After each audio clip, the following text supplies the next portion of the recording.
new research suggests that your birth order doesn't really matter. It might be time to let go of the idea that oldest children are the responsible achievers, middle children are the peacemakers, and youngest siblings are the attention-seeking rebels. See, I never bought into this because I'm the third of 4 children. Wow. So I'm kind of the middle child, but I'm also the youngest son.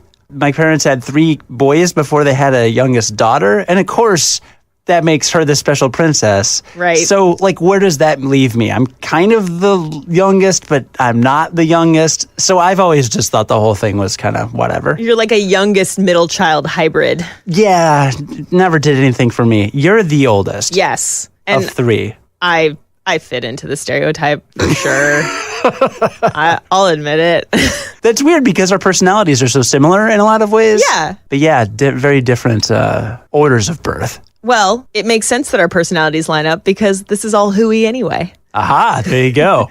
So, a study by European researchers in March 2019 looked at data on more than 11,000 German households, and it found that being born last doesn't make you more likely to take risks.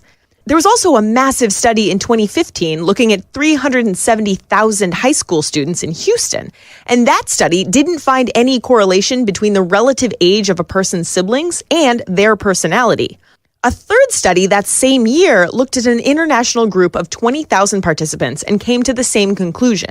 So there's a pretty good deal of evidence that birth order has no effect on personality. But hold on. There is concrete data that shows oldest children have an advantage intellectually. Win! Show off. It is a pretty small advantage, though. A careful recent examination of all the evidence on the matter showed that on average, the IQ of firstborns was 1.5 points higher than secondborn siblings, who in turn had 1.5 points higher IQ than thirdborns, and so on. And like I said, that's a truly tiny difference, and these findings are averages that mask a lot of diversity among families.